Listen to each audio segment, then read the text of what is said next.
আর্দ্রতাজনিত চরম অস্বস্তিতে নাজেহাল দক্ষিণবঙ্গের বাসিন্দারা। বেলা বাড়লে ভ্যাপসা গরম, হাঁসফাঁস অবস্থা কলকাতাবাসীর। সরাসরি আমাদের প্রতিনিধি অরিত্রিক ভট্টাচার্য আমাদের সঙ্গে রয়েছেন। অরিত্রিক, এইরকম পরিস্থিতি, এরকম আবহাওয়া আর কতদিন চলবে? আলিপুর আবহাওয়া দপ্তর সূত্রে কি জানতে পারছো? দেখো, আলিপুর আবহাওয়া দপ্তর সূত্রে এখনো পর্যন্ত কিন্তু খুব একটা সুখবর দেওয়া হচ্ছে না। গত সপ্তাহের শেষ দিকে আমরা দেখেছি উত্তরবঙ্গে বর্ষা ঢুকে গিয়েছে এবং তার জেরে যেটা হচ্ছে উত্তরবঙ্গে প্রবল বৃষ্টি হচ্ছে। আজকেও কিন্তু প্রচুর বৃষ্টির সম্ভাবনা রয়েছে, বিশেষ করে আলিপুরদুয়ার, জলপাইগুড়ির মতন জেলাগুলিতে। সিকিম বা উত্তর পূর্বের রাজ্যের অবস্থা অত্যন্ত খারাপ, সেটাও আমরা দেখেছি অতি বৃষ্টির জন্য। কিন্তু দক্ষিণবঙ্গে বর্ষা অগ্রসর হচ্ছিল এবং সেটা কেরল পেরোনোর পর তার যে অগ্রগতি সেটা কিছুটা থমকে গিয়েছে। সাধারণভাবে 10ই জুনের আশেপাশে দক্ষিণবঙ্গে বর্ষা ঢুকে যায়, কিন্তু এক্ষেত্রে যেটা দেখা যাচ্ছে আগাম বর্ষার যে পূর্বাভাস একটা তৈরি হচ্ছিল, সম্ভাবনা তৈরি হচ্ছিল, সেটা কিন্তু হওয়ার সম্ভাবনা কমছে। কারণ এই মুহূর্তে বর্ষার অগ্রগতি খুব একটা ঘটছে না, মৌসুমি বায়ুর অগ্রগতি খুব একটা ঘটছে না। তার জেরেই কিন্তু এই দুঃসহ পরিস্থিতি। এবং যেহেতু বাতাসে জলীয় বাষ্পর পরিমাণ অত্যন্ত বেশি আছে, একদিকে যেমন রোদের তাপ অসুবিধা করছে, ঠিক তেমনভাবেই কিন্তু এই ঘরমাক্ত পরিস্থিতি একটা অস্বস্তিকর পরিবেশ তৈরি করছে এবং গোটা এই সপ্তাহ এই পরিস্থিতি বজায় থাকতে পারে, এমনটাই আশঙ্কা করছেন আবহাওয়াবিদরা। ধন্যবাদ অরিত্রিক। মেডিকেল কলেজের নির্বাচনে মনোনয়নই দিতে পারল না তৃণমূল। মেডিকেল কলেজে স্টুডেন্টস কাউন্সিল নির্বাচনে মনোনয়ন দিতে পারল না তৃণমূল। আরো বিস্তারিত জানতে সরাসরি কথা বলবো আমাদের প্রতিনিধি সন্দীপ সরকারের সঙ্গে। সন্দীপ, মনোনয়ন দিতে পারল না তৃণমূল মেডিকেল কলেজে স্টুডেন্টস কাউন্সিল নির্বাচনের কারণ কি? দেখো, স্টুডেন্ট কাউন্সিল নির্বাচন কলকাতা মেডিকেল কলেজে বছর দুয়েক ধরে হয়ে আসছে। এই স্টুডেন্ট কাউন্সিল নির্বাচনে একটা তাৎপর্যপূর্ণ ছবি ধরা পড়লো, যেটা রাজ্যে সচরাচর বিরোধী রাজনৈতিক দলগুলো অভিযোগ করে থাকে যে তারা ভোটের নামে প্রহসন হচ্ছে, এই অভিযোগ তারা তুলতে থাকেন।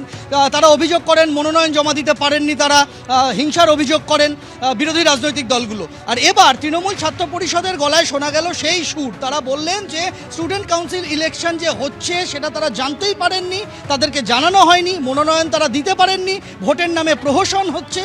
দুটি ছাত্র সংগঠনকে বাড়তি সুবিধা পাইয়ে দিচ্ছেন অধ্যক্ষ, দুটি ছাত্র সংগঠন। তার কারণ এবারের স্টুডেন্ট কাউন্সিল ইলেকশনে একটা medical college Democratic student association MCDSA এবং SUCIA ছাত্র সংগঠন DSO তারা ভোটে লড়ছে মেডিকেল কলেজে।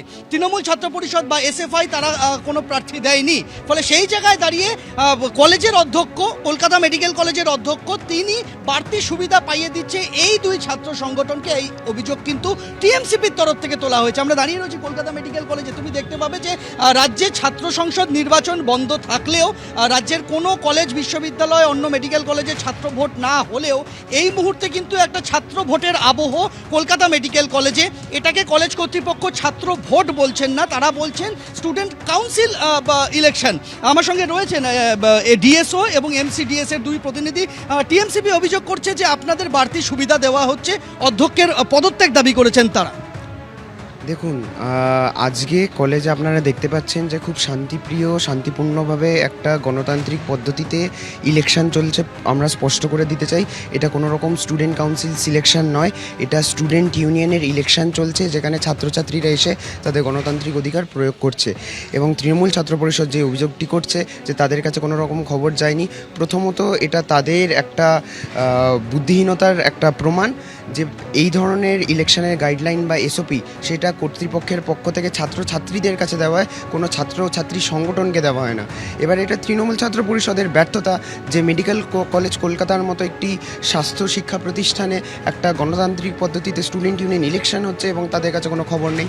কিন্তু আজ আমরা সকলকে, যারা এই ইলেকশনে সমস্ত ছাত্রছাত্রী সংগঠন দ্বারা যারা অংশগ্রহণ করেছে, তাদের আমরা অনেক শুভেচ্ছা জানাই। আজকে আমরা সকলেই এই গণতন্ত্র ক্যাম্পাসে গণতন্ত্র রক্ষার লড়াইয়ে একজোট হয়ে লড়ছি। সরকার, শাসক দল যেভাবে ছাত্রছাত্রীদের এই গণতান্ত্রিক অধিকার হরণ করার চেষ্টা করছে, আটকানোর চেষ্টা করছে, তার বিরুদ্ধে মেডিকেল কলেজ কলকাতার ছাত্রছাত্রীরা তাদের সংগঠনের নির্বিশেষে সকলে ঊর্ধ্বে উঠে একটা একটা বৃহত্তর ছাত্রছাত্রী ঐক্য গড়ে তুলছে। সকলকে আমরা আহ্বান জানাচ্ছি, আসুন। আরেকটি ছাত্র সংগঠন যারা ভোটে লড়ছে, DSO, তার কাছে আসবো। তৃণমূল ছাত্র পরিষদ বলছে ভোটের নামে প্রহসন হচ্ছে, এই ভোট তারা মানছেন না, নতুন করে ভোটের দাবি তুলে। একদমই এসব তাদের এই ভোট বানচাল করার জন্য তারা বিভিন্ন রকম কুযুক্তি তুলছে। প্রথমত আরজি কর আন্দোলনের পর তৃণমূলের থ্রেট কালচার এবং দুর্নীতি যেভাবে বিভিন্ন মেডিকেল কলেজগুলোতে ডাক্তারদের মধ্যে যেভাবে তারা নগ্ন হয়ে প্রকাশ পেয়েছে, তারপর তারা মুখ লুকোবার জায়গা পাচ্ছে না, তারা মেডিকেল কলেজের ভোটের তারা খবর পায়নি, এটা তারা বলছে, তার সাথে তারা ক্যান্ডিডেট থেকে লজ্জা পাচ্ছে, তারা ভয় পাচ্ছে। সাধারণ ছাত্রছাত্রীরা, ডাক্তাররা তারা টিএমসিপিকে ছুড়ে ফেলেছে, টিএমসিকে ধিক্কার জানাচ্ছে। এর ফলে তারা এখানে পার্টিসিপেট করতে পারেনি এবং তারা এখন এইসব কুযুক্তি তুলে তারা ভোট বানচাল করার চেষ্টা করছে। এটা কোনো রকম এক্সট্রা সুবিধা নয়, বরঞ্চ এটা ছাত্রছাত্রীর ন্যায্য প্রাপ্য, তাদের পাওনা, তাদের অধিকার। এখানে তারা অন্যান্য কলেজে ভোট না করিয়ে তাদের সেই অধিকার থেকে বঞ্চিত করছে। আমরা মেডিকেল কলেজে ভোট, এই ভোটের এই পরিবেশ, এই গণতান্ত্রিক পরিবেশ আমরা মেডিকেল কলেজে দেখিয়ে দিচ্ছি যে এখানে ছাত্রছাত্রীরা তাদের গণতান্ত্রিক স্বর যেখানে তুলতে পারে সেখানে টিএমসির কোনো জায়গা নেই।